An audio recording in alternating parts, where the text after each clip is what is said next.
निवडणुका झाल्या, निवडणूक झाली लोकसभेची, ईव्हीएमद्वारे केल्या आणि आता विरोधी पक्ष ईव्हीएम हे खोटं आहे, हॅक होते वगैरे अपप्रचार करायला.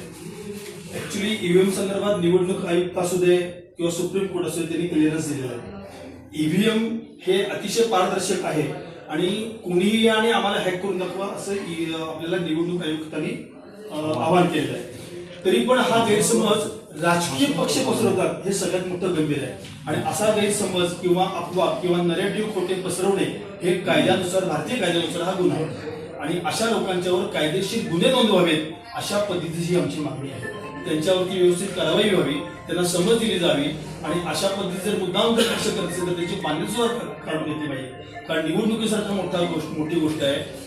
आपल्या ठिकाणी बूथ प्रमुख असतो, बूथ प्रमुख ते बघत असतो, चेक करत असतो, खाली सह्या घेत असतो, मतमोजणी अधिकारी असतो, तो सह्या करत असतो, तो बघत असतो. असं करताना